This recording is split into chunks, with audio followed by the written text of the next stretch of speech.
Hmm. All right. Hello and welcome everybody to episode 3 of Turning the Key with myself, Patrick, and my co-host Sean. Oh, This week we're going to be speaking into an archetype that has meant a lot to me because it holds a lot of significance for me in my life because it is in the gene keys, it is my life's work. So it is the archetype that was present when I was born. And the 23rd hexagram in the gene keys is called Quintessence, the city of quintessence, the shadow of complexity, the gift of simplicity. And for those of you listening for your first time, every week, myself and Sean get on and we take a hexagram within the Ching and we speak about it from the perspectives of really the ancient rootstock dating back thousands of years with the I Ching and braiding that with some of the modern interpretations and relevancies for the days that we're living in today through the language of the transmission of the gene keys by Richard Rudd. So, welcome, Sean, and I'm super thank you. excited to speak about this one with you today. Likewise. Yeah. And this week is a little bit of a change in our normal program as we've been featuring programming partners, which is the two keys together in one. And so this week we're just gonna talk about one key at a time and in the spirit of simplicity. Yeah. And so that we just go deep and stay deep and keep it to the hour. Yeah. Yeah. Last week, our conversation, we let it go on because it was just so rich, and we decided, okay, we're just gonna do one hexagram a week. So for anybody who's watching, one of the easiest ways to dive into this, if you know nothing about the gene keys, if you know nothing about the I Ching, is to go with us on this journey of exploring a theme that everybody can resonate with, which is the themes around the easiest entry point is to explore the shadow with us. So the shadow of this key is called complexity. So you might begin by exploring, taking a moment and exploring where in my life do things feel really complicated? Maybe in my relationships, maybe in my finances, maybe in my work situation, the way that I deal with my schedule with my family and my kids. What feels messy in my life is the perfect first question to enter into this whole entire conversation with us because hopefully by the end of this conversation, you'll have found some new ways of thinking about your relating with the mess in your life and how you can work with that mess in your life and be invited into ways to remove some of the mess in your life. So, Sean, I think that Beautiful. maybe a great way to begin would be you bringing us into the background of this hexagram and the makeup of this hexagram with the I Ching. For sure. Yeah, this hexagram is one of the tidal hexagrams, which means that there are 12 hexagrams that chart the movement of yang energy as it rises and falls through the year and through the day. And so this hexagram goes with the month of October, which is kind of right after sunset. So that this is where like the kind of like the magic hour, where the light is really really beautiful, but the darkness is coming. Mm-hmm. If you can tune into that, this is also the time of the year of like end of September going into October. So especially on the East Coast, this is when the leaves are changing. You know, so it's a Mm-hmm. this big, beautiful flash in nature, but also the knowing that it's all about the drop. Mm-hmm. And the traditional name of the hexagram is falling away, sometimes splitting apart, but falling away. So the dropping of the leaves is a really great gesture from nature to kind of tune into some of the energy of this hexagram. Mm-hmm. The shape of it is really interesting too because it's all yin lines, five yin lines with one yang line on top. And for me, this really speaks to the like complexity because, as you said, like where in our lives is it messy? Another way to look at that from this is where in our lives are we operating, in which there's an unstable foundation? Or Mm-hmm. another way to think about that is where in our lives are we top heavy? right? Yeah. Hmm. And so it's like this complexity of always kind of falling forward and stumbling and never having a solid base from which we move or Hmm. operate. And so that is mountain over earth. And you would think that, oh, mountain on earth would make it like a double mountain, but the all the yin lines of kun represent yin earth, which is more soil, more sand. Hmm. So imagine building a house on sand, Hmm. or building putting something very heavy on a foundation that can crumble very Hmm. easily, Hmm. especially with the influence of water or wind or anything that's moving that would destabilize it. Yeah. So this is also the energy of a landslide. And these are times in our life, kind of like the tower card in the tarot, where we stack all these things on top of each other, all these things on top of each other, and then all of a sudden it starts to wobble and then it falls like Hmm. a landslide or a mudslide, Yeah. and the ensuing mess that creates. Yeah. Yeah. It's, um, I love when listening to Richard speak about this key. He speaks about uh, not being someone who bumbles through life and like Hmm. blunders through life, Hmm. and um, just creating complexity by not actually taking a moment to really plan the trajectory of your life. Hmm. And for me, because this key is in such a pronounced position for me, it was the archetype that was present when I was born, um, in the skies. And it's, it, I look across my life and there's been such a craving, even from a deep soul level in my heart, to connect with like Japanese Zen culture has felt Hmm. so deeply Hmm. true in my heart. Just that essence of every single thing that you own has ultimate significance. There's no waste, there's Yep. no clutter, there's no garbage. Everything is there and has its supreme significance and purpose. And the um the spaciousness that's created to move through life with not without clutter Yeah. in front of you. And I've found that life has taken me through these different chapters with an experience of watching things almost get like messier and messier and messier.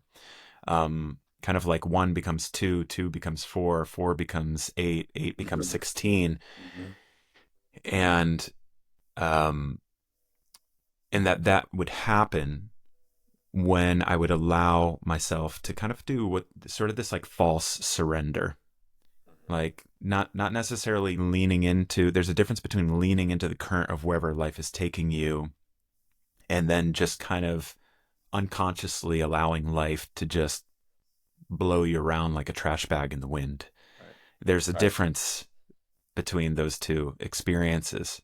And for a long time in my life, I was the latter, just allowing work opportunities, relationships to kind of just blow into my life and take me in a direction. And that seemingly starting to create more mess, more headache, more things to think about, and lingering to dos Right. spread across Yeah. all of these different spaces of my life, almost like living in a home where every single one of your closets is a mess, and Yeah. yet you can't really find the thing that you need. Exactly. Yep. Exactly. Because one shoe's in your car and the other shoe's in your closet, right? Exactly. Yeah. Right. Exactly. And Yeah, yeah. why? And Yeah, how do they exactly. get And there? how they get there, right? Yeah. Yeah, that's great. And I think it's really important to really feel into the need to plan and to organize, and how that's like such an intellectual process. And sometimes how that can be a double-edged sword, because really the undermining here of the insubstantial foundation that isn't really holding up your mountain, has a lot to do with doubt, right? Of doubting Mm. yourself or doubting this and that, and looking a little bit deeper at the hexagram. The yin, the pure yin, the kun is your feeling consciousness, is what you're feeling, and where that is coming from in your body, which is a very deep, unconscious, subconscious place, and doesn't necessarily isn't a language, right? It's a feeling, it's an image. And then our Hmm. language through our intellect starts to make sense out of it. Yeah. And so in many ways, this hexagram is showing that we're putting a mount over our feeling, Mm. right? So we're kind of muffling our feeling, and Hmm. and we're moving through time and space with our thinking not connected to our feeling. And like that Mm. sometimes creates that complexity because your mind pulls you in one direction and then it pulls you in another direction. And then somebody gives you a critique or somebody complains about your actions. So now you're pulled into another direction. And Hmm. this is the idea of trying to mount two horses. You can't ride two horses at once, Hmm. and also the idea of especially in Zen culture of being single-minded, Hmm. right? And just having that type of focus. And so sometimes even when we're planning our life, it's hard to actually plan something if we're not centered, if we're not heart centered, if we're Yeah. not coming from actually a felt embodied sense of truth. Yeah. And and you see this a lot in like especially parents trying to plan their children's higher education. And for some parents that starts with preschool and primary Right. school, of being like, my plan for them is to like have all the success, so they need to go to the best schools all the time, they need to have all the extracurricular activities, you know what I mean? And so Yeah. they're planning these kids' days, just stacking it chock full with things where it becomes a complex mess. But Hmm. never once, Even though they're thinking that yeah, they're right. creating simplicity by having everything so Ex- planned out. Hmm. Exactly. Yeah. But never did you actually sit down with the child and say, what's your felt sense of purpose, or Hmm. just observe in the child their natural Hmm. propensity towards whatever it is that they're attracted to, or Hmm. they are attracting to themselves. Yeah. It's very fitting because even though we're primarily going to be talking about 23 today, Quintessence, Shadow of Complexity, Gift of Simplicity, um, to give a nod to its pair, 43, the 43rd hexagram, which is the city of epiphany, the shadow of deafness, the gift Hmm. of insight. That deafness is an inner deafness. Right. It's the inner ear. And so Hmm. the inability to hear what's going on inside Right. ends up being what perpetuates that complexity. So you Right. have deafness, that inner deafness, and you have complexity. So Yeah. exactly what you're talking about. By stacking all of this other junk in our lives, all of these distractions, it ends up creating so much noise that we can't actually hear what's going on inside. And Hmm. that's what perpetuates this experience of blundering through life Right. with this deep pain, as I've felt, this deep Yeah. pain of just Hmm. like, can't things just be a little bit simpler? And I've found the most important way and most meaningful way that I've found breakthrough in working with that complexity has been taking a step back and coming into really simple activities. It's like if my finances are a mess, or if things in my relationship are a mess, or things in just my schedule and my work are a mess, or especially with this key, because in the gene keys, it's really associated with your throat and expression Yeah. and how your language is either lost in translation Right. or it really hits the mark. Hmm. And I'll just share a brief story. There was a time early on when I was starting to lean into writing posts where I would sit down and I'd be trying to just write a post. And whatever was coming out of me was just garbage. It was like verbal diarrhea. It wasn't really coming through. And yet I looked around at my house and my house was a mess. Things were kind of out of place. I could feel mess in the closet, mess in the junk drawer in the kitchen. And so I put down the laptop and I decided to just go through and clean the drawer. And Hmm. then I went in and I started to open up the cabinets and I started to throw out old, packages of food that were just, we weren't eating, or Yeah. supplements that, had passed their expiration date. And it took on. And before I knew it, I was going from room to room and I was cleaning out this closet and I was cleaning out that closet. And I'm looking at Hmm. these clothes that I don't wear anymore, or these Hmm. things that need to be given away, or this thing that we forgot to give that person 3 months ago. Right. And the experience for me somatically in my body when I start to see that is first, it's like, oh my God, I got to get rid of this. But second, it's this relief because it's Yeah. like I'm actually creating more spaciousness Hmm. inside of me. And I mean, who doesn't love a nice zeroed out kitchen, like Right. crystal clean, ready for whatever you want to approach it with?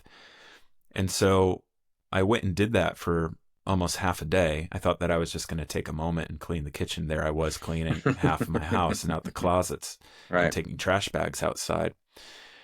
And later on, I sat down in front of the laptop from that space, and instantly something really amazing just came through for me. And I was done in Yeah. 30 seconds. That's it. That is, to me, the jewel in that story is like, if you have mess in your life, go and clean up your mess. Yeah. If I'm working with anybody and they're working with this archetype, the first thing that I'm telling them to do is, what's the messiest part of your house, and go and clean it. Like literally put on the gloves and clean your toilet. Yeah.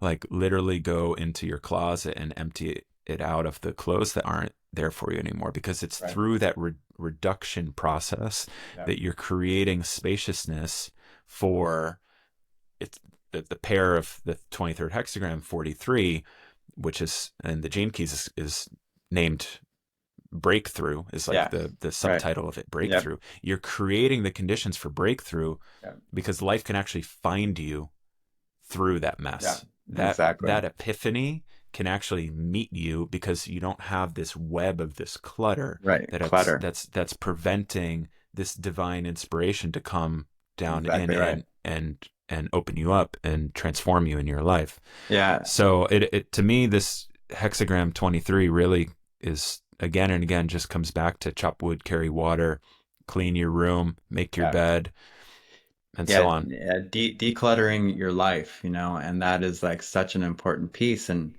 we can use that very simply with the mountain over earth as like what is piling up in your life. You go into your office per se, are literally, do you have stacks and piles of unopened Yeah. letters and Yeah. books and notes and stuff like that? Do you go into your room and is there piles of clothes all over the place? Hmm. Do you go into, an area with books and there's just stacks and piles of books? So like where in your life are things piling up? Hmm. You know what I mean? And how do you reduce the clutter and the environment in which you live and operate and work? And then and I love that you clear out the clutter and then you make space for the divine inspiration or the Hmm. epiphany, which then brings you to the quintessence Hmm. of either your expression or your work. Yeah. And one thing that was coming through as you were talking is people pleasing, and Mm. how that creates so much complexity in your life. Mm. And the earthly branch or the animal, the astrological animal in the Chinese zodiac that goes with this month and this time of the day. Again, this is the month right after the fall equinox, and this is the time right after the sunset, so like 7 to 9 p.m. Hmm. This is the dog goes with this time. And if you look at a demeanor of a dog and how much they just want to please their master Mm. and how much they want to be recognized for that pleasing, and that energy of a dog who won't let you rest without needing to be pet. Or, the dog that is always seeking your hand and trying to, nose themselves into your palm, and Hmm. who's just like crowding your space. Or a dog that's constantly jumping on you, just wanting your attention and wanting the validation of your physical touch and Yeah. recognition. and how, so much of people pleasing is coming from this protective space when we were children, when probably we had an angry or unstable environment in which we felt we had to do everything perfectly right in order to stay safe. And then we move into these adults, and like our public education system just really drives the nail in this coffin, where it's like, how do we get the A? How, Yeah. how, how do we get the good grade? How do we do it right? How do we Hmm. get the 100%? How do we get the honors? And some kids that have some success in there just totally focus on that. And then other kids who don't will then rebel against it, right? Hmm. But both are this form of piling on the complexity of trying to meet other people's expectations, right? Hmm. And then it not coming from your voice of speaking your truth or Yeah. saying no, or not, or like, meeting your own needs before you try to meet the needs of others. Yeah. And Here's how that just piles on all this complexity in your life until literally you topple over. yeah. Here's a question for people who are watching or listening. When's the last time you have gone through your laptop downloads folder and emptied stuff out and Hmm. organized what you want to keep? Hmm. Or when's the last time you went through your phone's photo albums and I mean, how often it's not like old cameras now, how where now you take out your phone, somebody wants a picture taken and you take like 17 photos, right? And then it just builds up and builds up and builds up. Hmm. And so for me, the way I relate with this key, it's like in all of these spaces, it's your the way that you organize material on your Hmm. laptop, on your Hmm. phone, in your Hmm. closet, in your Hmm. business, in your finances, in your relationship, in your schedule, Right. all of that, little by little.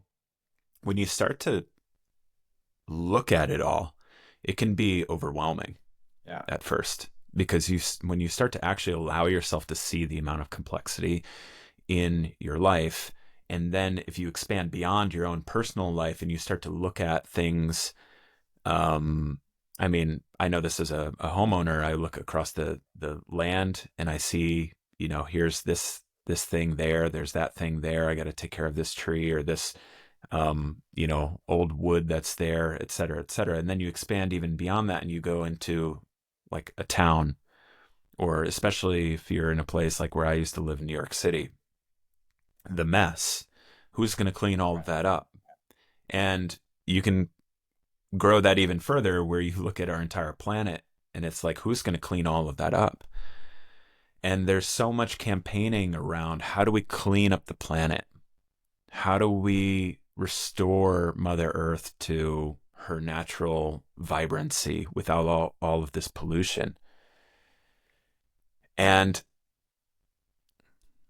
I don't want to call out people who are at the forefront of those campaigns, but I'd love to go and take a look at their closets in their home, Right. because it's Exactly. like it's like if you're not living that in your life, then you are not transmitting that elsewhere in whatever you're touching in your life.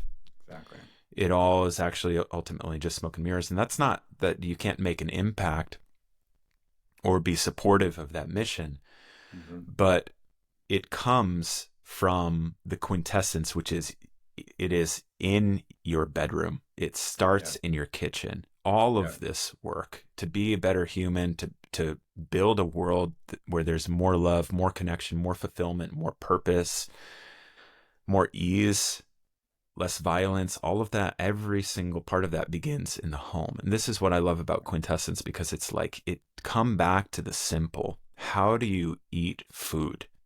Yeah. How do you prepare a meal for yourself?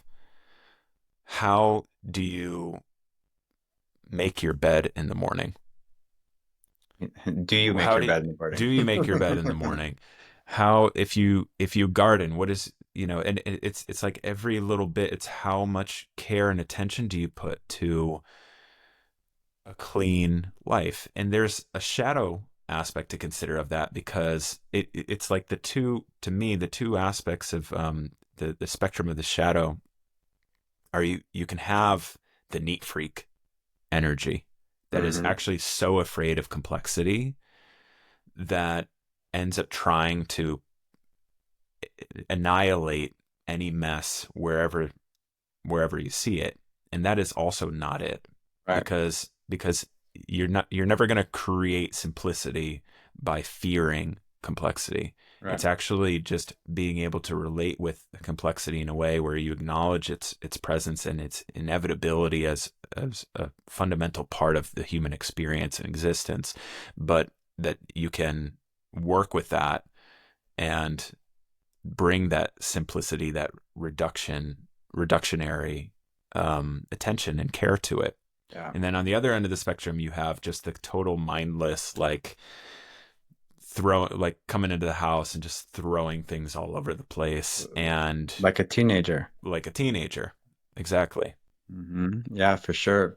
Yeah, that's so important to realize that like the obsessive compulsive control of Hmm. trying to control your external environment is much like people pleasing, where you're trying to have this externalization of your outside world so that you can feel, simple, Well, so that therein you goes can the feel the planning of rooted. the child's entire life Yeah, from, age exactly. 3. That's that energy. Exactly. Hmm. And going back to like how do we have an impact on this planet? And for sure, it's important that we have movements that help create a different type of consciousness and help redefine our relationship to the home, the planet on which we live, and through which we live. And it is much simpler than just going Hmm. out there and fighting the fight. Like the simplicity of allowing your life to reflect your values and your principles. Like Hmm. how you do anything is how you do everything, right? Hmm. And the way around that complexity is to have a routine, right? To Hmm. have a routine that makes things simple. Hmm. Like this idea of as you cook, you are cleaning the dishes that you can so they don't pile up. And Exactly. it's like Hmm. creating these habits of when you walk in the door, you Hmm. put your keys in the same place, you put your wallet in the same place, Hmm. you organize, when you take off your jacket, you just don't throw it off. You have a habit of putting it on its hanger and you put it in the closet. Yeah. These routines create the simplicity in our life.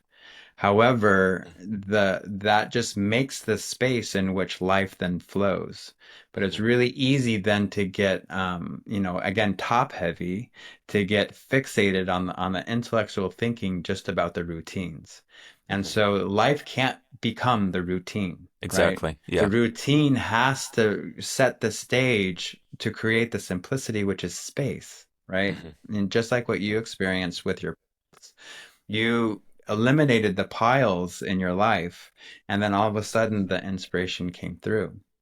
Hmm. And kind of going back to the gesture of fall, of where the leaves are this bright, beautiful things. And so we're attracted to all this beauty and we gather all this beauty. But if we can't let go of certain Hmm. things, we can't clean out the piles. The leaves fall, right? And they create literally piles of leaves, which is Hmm. a whole experience for kids and and for homeowners that are, cleaning off your lawn. And again, like who's going to clean up that mess? But Hmm. left to its own natural routine, all those leaves compost into the soil. So in the spring, we get new growth. And Yeah. so if you can't let the old fall away, if you can't let, the things that you've like collected and cluttered and all that stuff like actually drop away from your life Hmm. and let that return to the soil, you know what I mean? Meaning that Hmm. you put it in its appropriate place, even the old routines of your life need to fall away. You know what I mean? Yeah. So it's like this continual act of renewal by creating consistency in your Hmm. life. Yeah. I mean, I look upon this key as such a deep teacher for me in so many ways, but at my heart and my core, and knowing that it's my life's work to learn into simplicity and working with complexity and exploring what quintessence means for me. I come back to again and again. How can I live a simple life? Mhm. And reframing what that means. Because a simple life, when we think of like a simple life, sometimes, I don't know, for me, everybody can have their own thing, but when I think about a simple life, I think of like a storybook time of where you just have your little cabin by your Mhm. little creek, and you've Mhm. got your little garden, Right. and you've got all of your needs met, and in just this kind of like little simple existence. That can certainly be a proxy to help you connect with that frequency. Who knows? I'm not dictating where life is going to take me 10, 20, 30, 40 years from now. But I do know that in my heart, I feel such a deep resonance with the energetic of that image, Mhm. the energetic of a life where everything just is flowing and has its purpose and its connection with Right. everything else that you engage with in your life. Right. It's and so I lean into that as a teacher, and as also Richard really welcomes people in working with this frequency is that your hands are the proxy to help you access the frequency of simplicity through an Mhm. analog activity. And by Mhm. analog, you mean like stitching, Yep. um, like woodworking, Carving. sculpting, ceramic work, painting, drawing, gardening, making things with your hands, because life designed us where our hands they're the primary faculty through which we reach out and we touch and we sculpt and we take in and we also give to the world through our hands. Right. And so by touching materials and working with them, if you think about if you were welcomed into a task to let's just take something very simple, whittling a spoon Mhm. from a piece of wood. Okay. Mhm. And the time and the effort, talk about splitting away, Yep. in Carving the away. reductionary process of this frequency of the 23rd hexagram. In order to get there, you have to carve that Mhm. from that piece of wood. It exists in there, but you have to strip away what is not the spoon to reveal the spoon. And that may take you, I mean, I don't know, I've never done that, but that may take you however long that's going to take you, versus having a spoon that's created from A uh, machine. from a machine, Yeah. and everything that has to go into creating that spoon from that machine, and the Right. equipment and all the parts Yeah. and the lubrication Right. and the power and Yeah. all of the stuff that is creating Yep. something that is ultimately creating the same Spoon. use, Yeah. which is to feed yourself. Right. Um, this And isn't to deny that there are things that, you want something in a certain style, but right. it is to really contemplate that we've come so far away from the practice of making things with our own hands. Because Yeah. if you spend all of that energy making that spoon, it's a part of you. You've invested your energy, your love, Mhm. your blood, your Mhm. sweat, your tears into the Mhm. process of making that. So it means something Right. so much more to you. Exactly. And so Yeah. you're going to make it in a way that it carries purpose for you. And that it's Exactly. not just something that you click a button on Amazon and have it Yeah. get shown up to your house and then it Right. breaks 2 days later. Right. And how much mess that creates Yeah. across the And entire supply chain, oh, you know? exactly, exactly. All the pollution it creates, and also like, what is your going to be your routine around caring for that spoon? You know what I Hmm. mean? Every time you Hmm. use the spoon that you put hours into carving, when you're done with that spoon, you're going to put it in exact its proper place. There's going to be reverence. There's going to be this energy of like you said, purpose. Hmm. And I love how these conversations move, Patrick, because like exactly what you spoke about, and especially the whittling. If you look at the old ideograph for the classical Chinese, and not the character, but was called either the seal script or or the bronze script, depending on if the records have been kept. But if you look at the ancient symbol for this hexagram, it's literally a carved piece of wood next to a knife. There you go. And then, talking about your hands, this point in the middle of your hand is called Laogong, which is the palace of labor. It's the Mm, eighth point on the pericardium channel. And Laogong is considered like the hand chakra, right? It is the dominant energy because it's the deepest well like in your palm. So the mhm, idea is that your true labor, your true work from the world has to come from the heart because the pericardium is the fascial covering of the heart. mm. And guess what organ goes with the ninth month and that time of day is the pericardium, Wow. which resonates with the dog.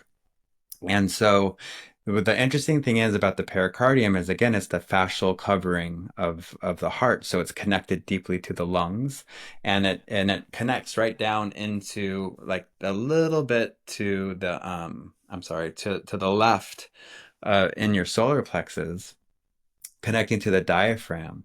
And then that gives it a fascial connection to all the other organs in the body. Mm, And when you look at how classical Chinese depicts the emotions, it's one character with a heart radical with it, one character with a heart radical with it.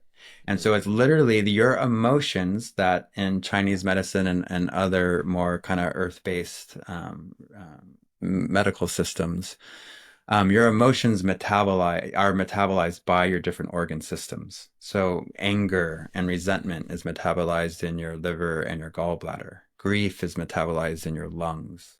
mhm, Kind of over obsession, overthinking is metabolized by your spleen and your stomach, so on and mhm, so forth. Fear is in your kidneys. mhm, And you can see the relative positioning of these organs all around your diaphragm. And so, literally, each organ will pull on your diaphragm and therefore, through the pericardium, pull on your heart. So when you have excess anger, it's pulling your heart in one direction, right? mm, And when you have excess grief, it's pulling your heart back and making you hunch over and like collapse. You know what I mhm, mean? And so this goes back to this idea of getting pulled in multiple directions, right? And that the Splitting way apart. it's splitting apart your heart. Yeah. And the thing about the pericardium, it has so much to do with the chest energy, and then by extension, therefore, the breasts, and Mhm, especially within a female body. mhm, And so, kind of getting from complexity to simplicity is like, what is your naked truth? You know, mhm, what is that naked truth that what is the truth behind your motivations? If you can really mhm, sit with that of like where are you feeling overwhelmed? Where are you feeling piled upon or piles are created in your life? And sit with that and say, what is the naked truth here? You know what I mhm, mean? Am I mhm, moving and dancing to another person's tune or to the tune of expectations set by our culture and our society, but mhm, or am I moving from my heart's truth? Like, do mhm. I feel calm and centered, or does my heart literally feel pulled in multiple directions? Yeah. And that's a great metric to feel where like where you're coming from. And in the traditional interpretation of this hexagram has this current of moral decay. That all those yin lines getting stacked up with yang on top is this moral decay that this whole system is going to come crashing down. Mhm, And that archetype is really summed up within the energy of a strip club. You know what I mean? Where literally people go to see women, like, namely take off their tops and then to kind of like, oogle and fall over themselves at just that sight. You know what I mean? mhm, Whereas like the naked truth of unadorned, meaning just a naked female body, the simplicity of that is being now perverted into this performative space where women are going to meet literally other people's expectations. You know what I mhm, mean? And like literally the complexity of that life. The complexity of trying to run and staying ahead of some type of amoral behavior. and not to like have this kind of judgment or condemnation about stuff, but for me, it's amoral when you're not following your heart's truth. You know what I Hmm. mean? Hmm. When you're actually jumping to another person's tune or you're trying to please another, it's actually a form of dishonesty, you Hmm. know? And Hmm. again, not to point fingers because I've done it so much in my life Hmm. where I have tried to do all the right things and have done really wonderful things, but by not following my heart's truth, there was like a totally like a rotten foundation, you know, Yeah. and Yeah. eventually everything fell over Yeah. and collapsed Yeah. like a big mudslide. That coming into what's truly important, like the quintessence of what is truly calling you Right. in this moment. And how do you sculpt and build your life with your hands to meet that quintessence, Yes. to meet that center point? And I think that that is it really this comes down to the art of how you build your home and Mhm. how you create, for me, the space in your home. It's like you have to start with what that quintessence is. So if I want to become an artist, and if I want to specifically, if I want to paint, I need to create this space within my life and my home so that it's so simple for me to access that, and that everything else around it is in alignment with that. Right. Because otherwise, if that's just sort of like it's like the, and we can have different types of hobbies and different types of spaces in our life of just things that we want to explore and get into. But when we start to inflate all of those interests, I want to do this, I want to do that, I want to do this, I want to do that, I want to do this, and so then it starts to Totally. become this dance. You can do that, but you have, but if it starts to become this thing where you're taking things and you're throwing that in the closet to then Right. now take this next thing out, and you're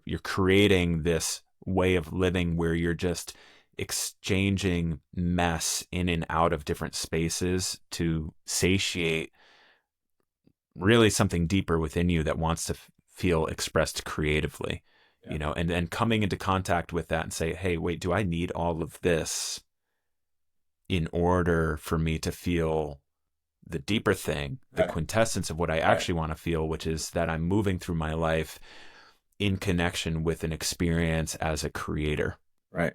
Yeah. and as an artist. What's the naked truth there? And so if I can get in touch with that naked truth there, then maybe I can live like that, where I again have balanced everything, where I can spend my time in all of these different spaces. But if I haven't done that one thing really well first and have created a connection with just that simple, this is where it's like, start simple. Mm. Start with some one thing in your life that you want Yeah. to open up for yourself, that you want to grow into, and with the energy of this key, make it be something where you're working with your hands. Right. Create space in your life for that thing. Right. Say you want to learn how to weave. Create a spot in your house where that's just ready for Right. you Right. whenever you want to sit down with it. And while you're there, allow the workings of your hands and your connection with that to be your meditation that starts to connect your heart with the spirit of that deeper thing. Mm. It's like, okay, I'm weaving right now, but I'm not just weaving because I want to just make this beautiful thing. I'm weaving because I'm connecting to this deeper truth within me that I want to Mm. grow myself as an artist, as a creator, as a maker. Yeah. And so what does that feel like as I'm engaging in that? And how can I, through my process of weaving, open myself up to this meditation of where else in my life are things a tangled mess? Right. And how can I step away from that activity when that meditation is done, and then go out and say, I need to clean up that relationship. That relationship's not supporting me. I need Yeah. to go and clean out Right. that old storage room Yeah. that I have stuff piled up in. And why do I need to have a pod at a storage facility, that I go to once every 8 months? Do I Right. need that stuff? Right.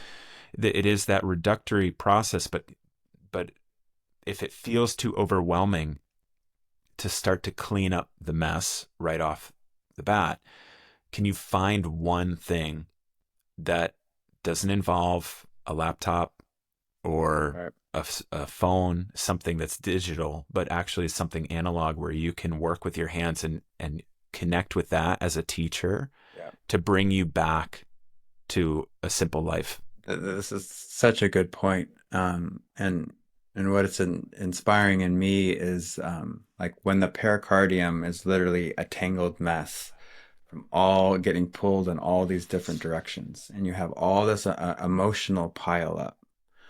Hmm. Like one thing in working with troubled youth or youth that are in this place of getting pulled and all these different directions that especially with like wilderness therapy or getting kids out into the woods, what has been found is that kids won't open up when you just sit them in a circle and you say, okay, what's wrong?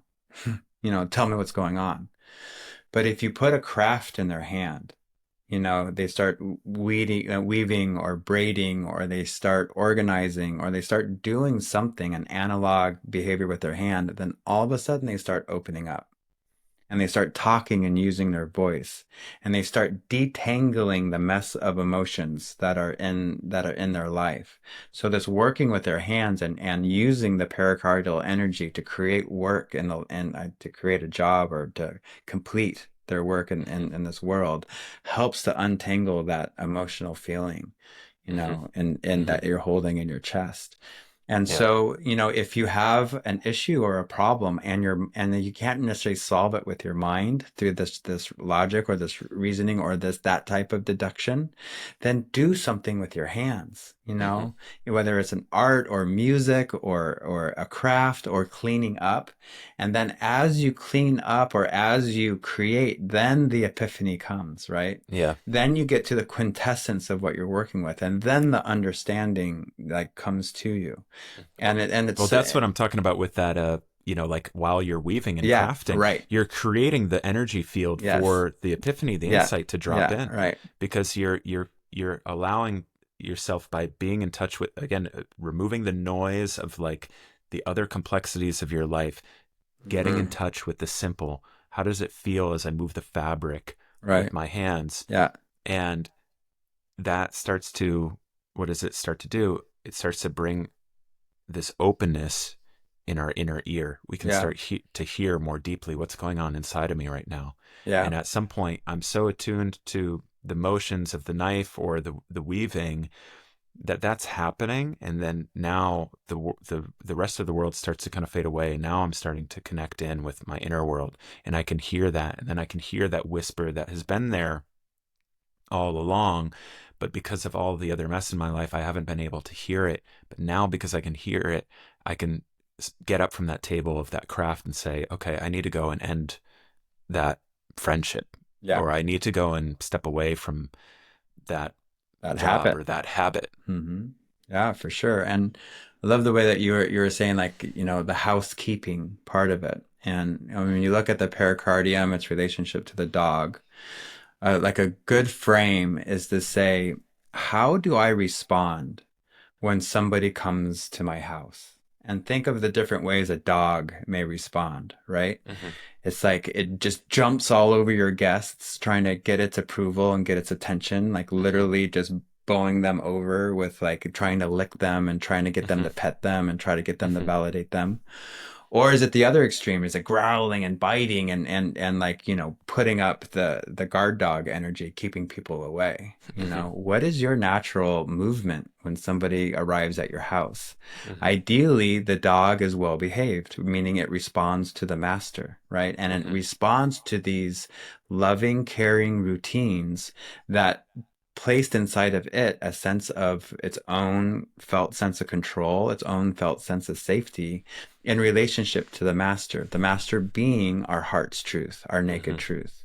Hmm. So that kid, does your dog sit and stay calm? And does your dog meet the guest with like an energy that actually melts the other person's heart. You know what I mean? Hmm. And Hmm. and the person is just like, oh, wants to pet it and says, oh wow, what a great dog, you know, and comes in, and it can sit on your couch, and the dog isn't trying to get on its lap, or the dog isn't nipping at its heels. You know what I mean? So like, how do you respond in those situations where you're meeting people? Hmm. And if it's in it, and if you see yourself acting in these two different extremes of either guard dog or like jump all over my guest's dog, you know, try to lick them dog, then you do need to tend to your house. You do need to Hmm. do this work with your hands of either cleaning up the piles or creating, Hmm. weaving, carving, and feel what is coming through for you, Hmm. that then allows you to address the larger mess in your life, which Hmm. is your own personal habits and reactions and propensities Hmm. towards literally people Yeah. pleasing. Hmm. You know, so that you can live a simpler life, which Yeah. shows you your naked truth.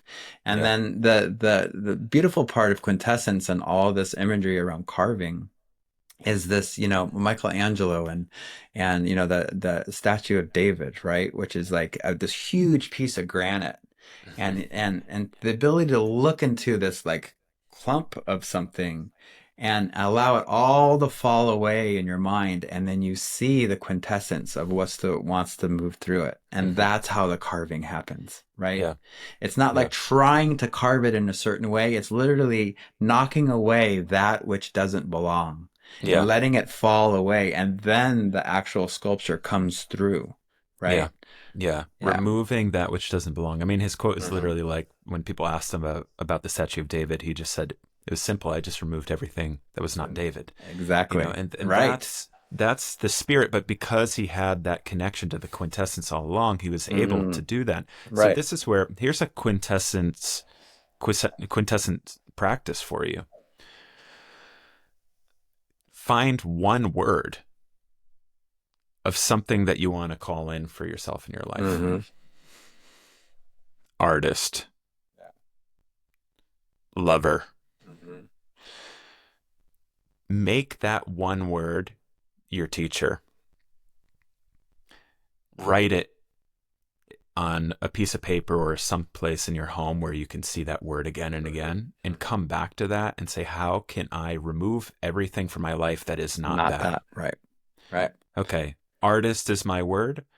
How can I remove everything from my life that is not artist? Yeah. Right. That there's your practice and Yeah. work with your hands to remove that. Yeah. And Exactly. also I'd welcome people into in the digital times being really careful with how you engage with technology. Obviously, this isn't something new that anybody's said, and there's a lot of published studies coming out more and more and more about the detriments of smartphones and social media and all of this stuff. And we're participating in it in some way right now by doing a For podcast sure. and a live stream on Instagram. And it is what it is. But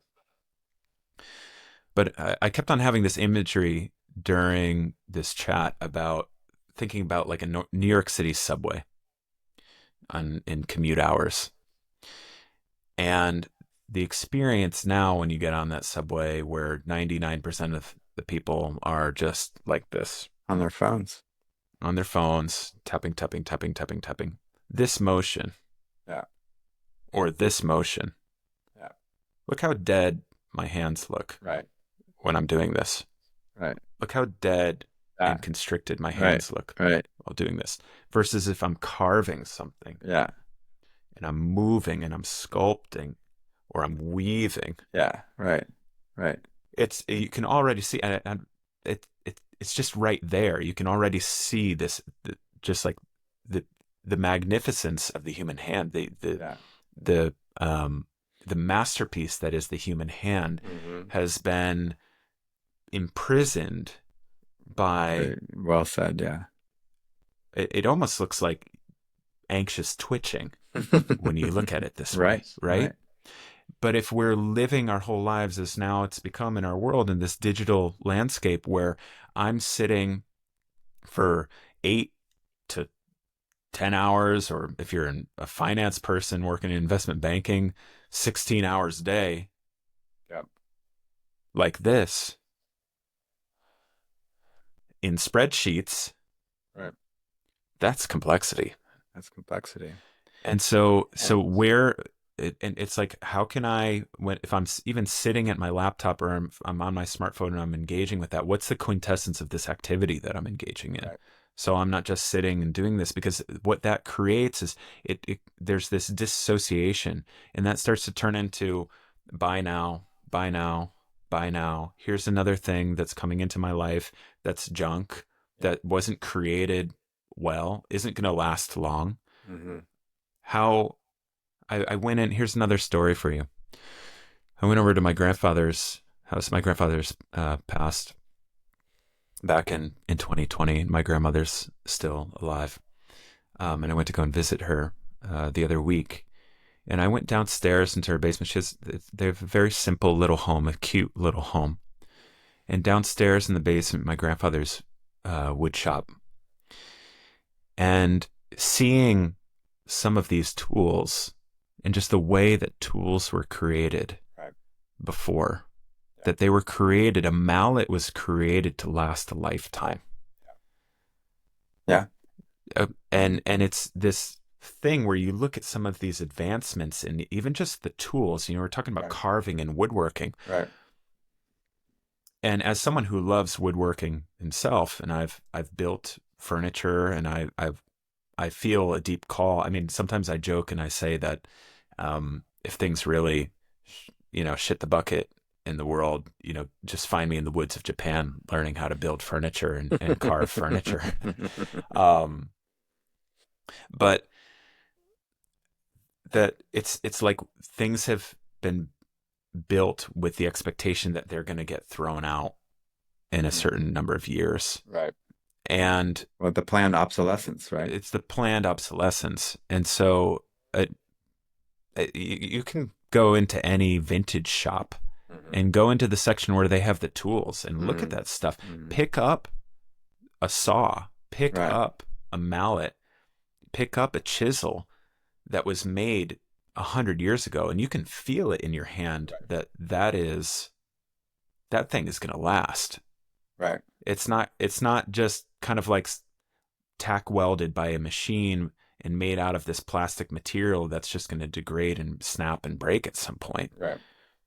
And so where in our lives can we create things and even just bring materials into our lives that carry real significance and usefulness to Right. them, carry deep purpose, and also are built to last? Exactly. And that's a wonderful metaphor for, again, going back to this idea of like the routines you build into your life. Mm-hmm. That routine is a tool.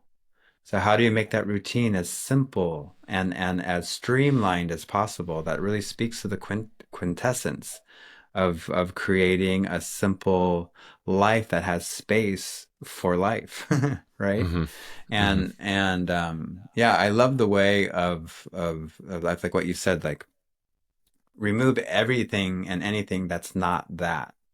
And you Mm-hmm. can do it room by room. So let's say you have an art room. You know what I Mm-hmm. mean? Make that room purely about art, take away everything that you don't need. And, give yourself a break from the digital, mind, hand trap of being on your phone. What routines are actually undermining the foundation of your life and Mm-hmm. your heart's truth, Mm-hmm. like those routines need to be carved away, need to be Yeah. dropped and There's composted. there's even study in there's studies in children where if you give a child like three toys Hmm. that are just real purposeful, Hmm. ideally handmade out of wood, Yep. and you'll watch that child their imagination will grow. They'll Hmm. find all of these different purposes and uses Yeah. for that toy and That's the so ways great. that they can relate with it, Yeah. versus the trend nowadays is, how can I give my child every single toy that was ever created? And then Right. you have this mess. Yes. And then the child takes something, plays with it for 3 minutes, and then throws it out and doesn't want it anymore. And so what ends up happening is, once the closets are busting with all of this polyester plastic junk, then what do? You either start giving it away, or you literally start throwing it in your trash can. Right. exactly and right. throwing it out. And that goes to the landfill, and that creates more mess. And the crazy thing is that when you have kids and you take them and you say, "Okay, we need to get rid of some toys. What toys do you want to throw away?" They say none of them, Hmm. right?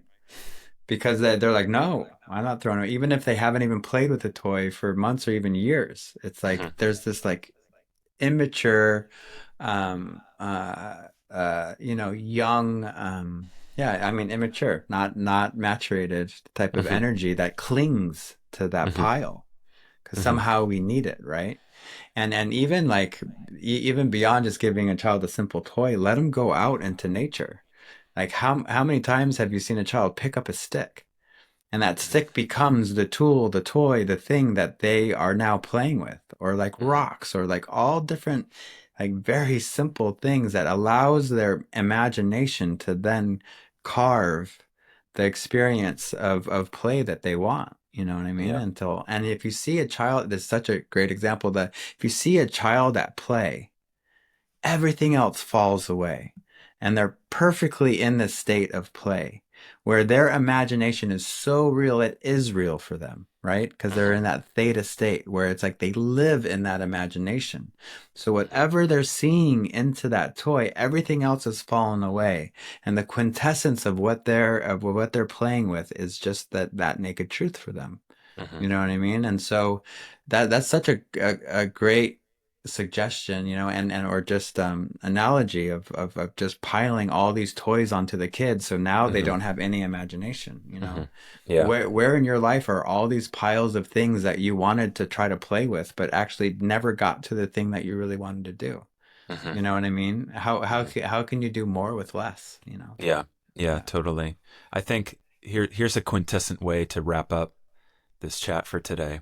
And I'm going to break it down into three invitations for anybody who's listening on how you can work with the frequency of starting to transmute complexity in your life and starting to live a simple life.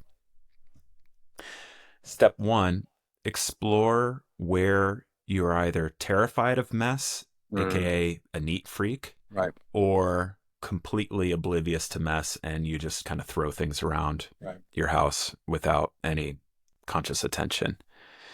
And look at that, be honest with yourself, and start to investigate your relationship with mess in your life. Because if you're trying to fight it, or if you're totally just oblivious to it, those are permeating every dimension of your life, your finances, your love life, Right. your work and sense of fulfillment and purpose. That's step one. Explore your relationship with mess and see where that might be obstructing or concealing and obscuring your ability to touch into a deeper feeling that's Right. happening on inside of you Right. that is calling for your attention.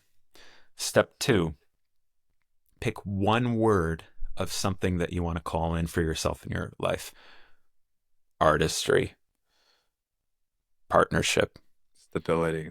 stability. Make that word your teacher, write it on a piece of paper, put it someplace where you'll see that every single day, connect with it first thing in the morning, look at that word, and then orient to yourself and say, what can I remove from my life that is not that? Hmm. Yeah, or, What is or not, doesn't foster that in your life. doesn't foster that, Yeah. doesn't support that. Mhm. And you start to clean. You start to clean the mess. You clean the closets. Literally clean the closets. Yeah. Literally, if you're listening to this, go and clean In your your closet. closet. Yeah. And so that reductionary process of removing everything that is not that. Hmm. And third, work with your hands. Yeah. Work with your hands in an analog way. Touch and weave and sculpt. Find something that is tried and true, ancient and human, something that allows for your hands to express in the way that they were designed to express.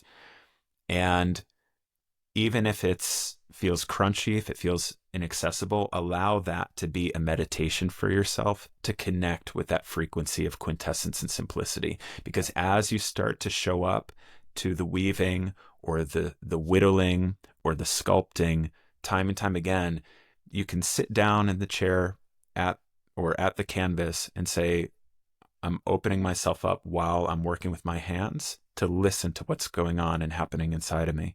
See if in time, as you start to build that trust with your hands, as you're sculpting, as you're weaving, as you're whittling, that you don't get up from that seat with an insight, a breakthrough about something in your life that you need to change or shift to Right. bring yourself more expansion, more fulfillment, more love, more connection, etc. And I would just add one, or Mm-hmm. just kind of like open that field just one more octave to not just your relationship to the messes, physical messes in your life, but what about your emotional mess on the inside? Mm-hmm. And it still applies. Find the one word that you would love to come into your life that will help relieve that mess. Mm-hmm. Find something that you do with your hands so that you can have this occupation of your time and your energy. So then your pericardium and your emotional state can literally untangle. Mm-hmm. And if you don't have a craft, go find a class and start learning, because that space in which now you're allowing yourself to start to move with your hands, you'll find your teacher and you'll find other your people who are learning along with you who share a similar attraction, you know what I mean? Mm-hmm. And then that Mm-hmm. will build community, and that will build people with which that you can share and talk to. So Mm-hmm. again, if you're riddled with anxiety, with depression, with overwhelm, this is a formula that will work too. Mm-hmm. Well, Sean, this was amazing. I really deeply enjoyed our talk Me today. too. Me And too. Thank for you. everybody listening, we'll be back next week. We sit down every Tuesday at 10 a.m. And we will, next week, we're going to be speaking into the pair of 23, which is 43 Epiphany. So we'll be riding off the coattails of the frequencies of this chat today. So thank Amazing. you all for watching, and we'll see you next week.